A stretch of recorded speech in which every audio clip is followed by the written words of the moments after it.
23வது பாடலை தான் நிறைவு செய்திருக்கிறோம். இந்த 23வது பாடல் போன வகுப்புலயே நம்ம ஆரம்பிச்சிட்டோம். இப்பதான் 24க்குள்ள வரோம். சரி, இப்படி சொல்லுகிற இந்த ஆணவம் இருக்குன்ட்டீங்க. அது ரொம்ப வலியதுன்ட்டீங்க. அது எல்லாத்தையும் ஒரே மாரி தான் காமிக்குங்கிறீங்க. இந்த ஆணவத்துக்கும் எனக்கும் எப்பங்க தொடர்பு ஏற்பட்டது? இதாங்க அடுத்த கேள்வி. இந்த கேள்விக்கான பதில் தான் 24வது பாடல். ஆணவம் என்பது அனாதி என்று பதில் கொடுக்கிறது. இப்ப நாம பார்க்கலாம். பாடல், அதாவது குறட்பா 24, 3வது அதிகாரத்தில் 4வது குறட்பா. முதல்ல குறட்பாவை நேரடியா படிக்கலாம். அப்புறம் அது பொருள் எப்படின்னு பார்க்கலாம். அன்று அளவி உள் ஒளியோடு ஆவியிடை அடங்கி இன்றளவும் நின்றது இருள். இதான் குறட்பா. அன்றளவி உள் ஒளியோடு ஆவியிடை அடங்கி இன்றளவும் நின்றது இருள். இதாங்க குறட்பா. குறட்பாவை எப்படி புரிஞ்சுக்கிறது? ஒண்ணா போலாங்க. முதல்ல உள் ஒளி அன்றளவி நின்றது, ஆவி அன்றளவி நின்றது, இருள் அன்றளவி நின்றது. என்னங்க சொல்ல வரீங்க? உள் ஒளி, உள் ஒளினா எனக்குள் இருக்கக்கூடிய ஒளி. என்னது? கடவுள், பதி. அப்போ உள் ஒளி அன்றளவி நின்றது. அன்றளவி, அன்று, என்று யாரும் வரையறுக்க முடியாததால் தான் அதை அன்று அப்படின்னு சொல்றோம். It cannot be specifically spelled out. அது இதுதான் சொல்ல முடியாது. அப்படின்னா என்ன அர்த்தம்? அனாதி. ஏன்னா இதுக்கு என்ன இல்ல? ஆதி இல்ல. அனாதியே, அன்னையிலிருந்தே அனாதியே. எது இருக்கு? உள் ஒளி நின்றது, பதி இருக்கு. ஆமா, தெரியுங்கய்யா. ஆவி அன்றளவி நின்றது. ஆவினா என்னது? உயிர். உயிரும் அன்னையிலிருந்து இருக்கு. ஆமாங்க ஐயா, தெரியுங்கய்யா. இருள் அன்றளவி நின்றது. இருள்னா என்ன? ஆணவம். ஆணவமும் அனாதியிலிருந்தே இருக்கு. ஆமாங்க ஐயா, நல்லா தெரியுங்கய்யா. பதி, பசு, பாசம் மூன்றும் அனாதி. முதல்ல இது நமக்கு புரிஞ்சு போச்சா? இது வரைக்கும் எனக்கு நல்லா புரிஞ்சு போச்சு. அடுத்தது, அன்றளவி ஆவி நின்றது. எப்படி நின்றது? அன்றளவி ஆவி உள் ஒளியோடு நின்றது. இதான் அடுத்த பாயிண்ட். அன்னையிலிருந்தே அனாதியே உயிர் நானு இருக்கிறேன். இது புரிஞ்சு போச்சு. ஆனா எப்படி இருக்கிறேன்? அன்னையிலிருந்தே அனாதியே நானு உள் ஒளியோடு நிற்கிறேன். உள் ஒளினா என்னன்னு சொன்னோம்? கடவுள். அப்போ என்கிட்ட என்ன இருக்கு? ஒளி இருக்குது. ஒளியோடு சேர்ந்து நான் அனாதியிலிருந்தே இருக்கிறேன். பியூட்டிஃபுல். இப்போ அன்றளவி இந்த ஆவியிடை இருள்கிறது. ஆவி உள் ஒளியோடு நின்றது. இங்க எப்படி சொல்றோம்? இருளு ஆவியிடை நின்றது. எப்படி? முதல்ல என்ன சொன்னோம்? உயிரு உள் ஒளியோடு நிற்கிறது. இப்ப இருளு எங்க இருக்கு? ஆவியோட நிக்குது. இருளும் அனாதியே எங்க இருக்கு? ஆவியிடை நிற்கிறது. ஆவியோடு, ஆவி உள்வொளியோடு இருந்தது. அப்ப ஆவியும் ஒளியும் ஒன்றாய் இருக்கின்றன. ஆவியிட இருள் நிற்கிறது. ஆவியும் இருளும் நிற்கிறது. அப்போ 3ம் ஒண்ணா இருக்குங்க. உயிர் இருக்கு, உயிரோட ஒளியும் இருக்கு, உயிரோட இருளும் இருக்கு. நல்லா கவனிங்க. இதுதான் இதுதான் அந்த ஸ்டார்டிங் பாயிண்ட். இதான் அனாதி கேவலம். அனாதி கேவலத்துல நான் இருக்கிறேன், நான் இருந்தேன், நான் இருந்தேன், என் கூடவே ஒளி இருந்தது. எனக்குள் ஒளியாய் இருந்தான். எவன்? சிவன். என்னோடைய இருளும் நின்றது. எது? ஆணவம். அப்போ இதுதான் பொருள். எது? இந்த உயிர். உயிர் பொருள். இந்த பொருளினிடத்தே எது இருக்கிறது? ஒளியும் இருக்கிறது, இருளும் இருக்கிறது.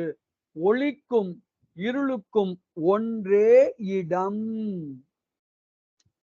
உமாபதி சிவம் என்ன சொல்றாருன்னு உங்களுக்கு புரியுதுங்களா? உயிர் நான் இருக்கேங்க. எப்போ? அனாதி கேவலத்துல நான் இருக்கேன். இதுதான் பொருள். நான்ங்கிறது பொருள். இந்த பொருளிடத்து எது இருக்கிறது? ஒளி இருக்கிறது. ஒளின்னா என்ன? கடவுள். இதே பொருளிடத்து எதுவும் இருக்கிறது? இருளும் இருக்கிறது. எது? ஆணவம். அப்போ ஒளிக்கும் இருளுக்கும் ஒன்றே இடம். என்ன சொல்ல வரான்னு புரியுதுங்களா? அனாதி கேவலத்தை என்ன அழகா விளக்குறாரு பாருங்க. யாரு? நம்ம உமாபதி சிவம் தான், கொடிக்கவி. அதுல இத விளக்குறாரு. அப்போ என்ன ஆச்சு?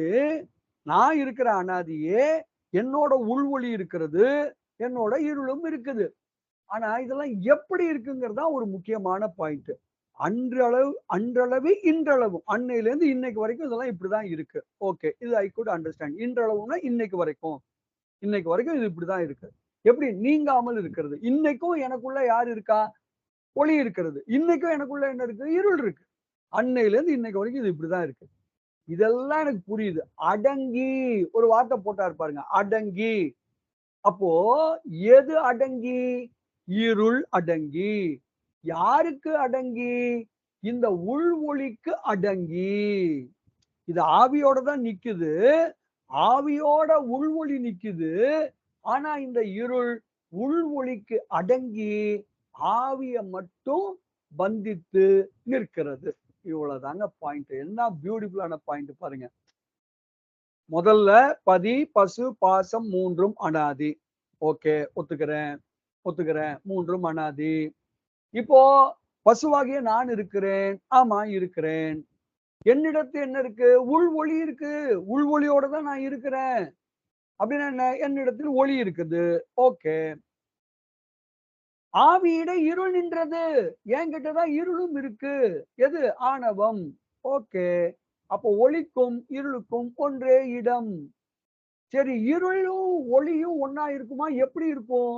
அது கொஞ்சம் விளக்குறாரு. எப்படி சொல்றாரு? இந்த இருள் இருக்கு. ஆனா இது அடங்கி இருக்கு. யாருக்கு? அந்த ஒளிக்கு அடங்கி இருக்கு. ஆனா யாரோட சேர்ந்து இருக்கு? ஆவி இடை இருக்கிறது.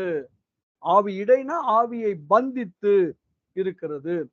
அதுல இருந்து என்ன தெரியுது? இந்த இருள் ஆவியை பந்திக்கிறது, உயிரை பந்திக்கிறது. ஆனா எதை பந்திக்க முடியல? கடவுளை பந்திக்க முடியல. இதுதாங்க இந்த பாட்டு. என்ன அருமையான பாட்டுன்னு பாருங்க. என்ன சொல்லுது? அக இருளாகிய ஆணவ மலம் உயிரிடத்தில் அக ஒளியாகிய இறைவனோடு அனாதியே இரண்டர கலந்து இறைவனுக்கு கீழ்ப்பட்டு அடங்கி இன்று வரையிலும் நீங்காமல் இருக்கிறது. எங்கே இருக்கிறது? உயிரினிடத்தில் இருக்கிறது. யார்கிட்ட அடங்கி? உயிரு கடவுள் மன்னிக்கணும். ஆணவம் கடவுளுக்கு மட்டும் அடங்கி இருக்கு. யாருக்கு அடங்கல? உயிருக்கு அடங்கல. அப்போ உயிரோட ஒண்ணா நிக்குது. உயிரோட ஒண்ணா நிக்குது. இவ்வளவுதாங்க நம்ம இந்த பாட்டை புரிஞ்சுக்க வேண்டியது. இப்போ பார்க்கலாம். என்ன இந்த பாட்டுக்கான பொருள் என்ன? உயிரினிடத்தில் இரண்டர கலந்து நிற்கின்ற உள் ஒளியாகிய இறைவனோடு ஆணவமாகிய இருளும் அன்றே அனாதியே உடன் கலந்து இருக்கிறது. ஆனால் அந்த இருள் இறைவனுக்கு கீழ்ப்பட்டதாய் அடங்கி நிற்கிறது. உயிரை மட்டுமே பந்தித்து நிற்கிறது. பற்றினா நம்ம ஏதோ இது வெளியில இருந்து பற்றுதுங்கிற மாதிரி நமக்கு தப்பான பொருள் வந்துரும். அதனால உயிரை மட்டுமே பந்தித்து நிற்கிறது, பாதித்து நிற்கிறது.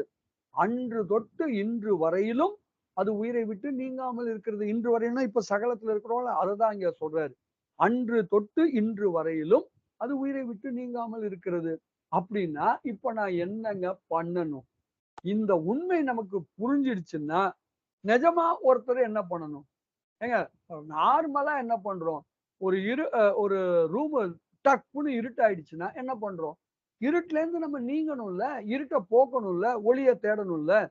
இப்ப இந்த உண்மை எனக்கு புரிஞ்சிச்சுன்னா ஒளியின் துணையோடு இருளிலிருந்து நான் நீங்கி ஒளியில் திளைக்க வேண்டும். இதானங்க நான் பண்ணணும். இதுதாங்க என்னுடைய நோக்கம் என்று நான் புரிந்து கொள்ள வேண்டும். என்னோட எய்ம் என்ன?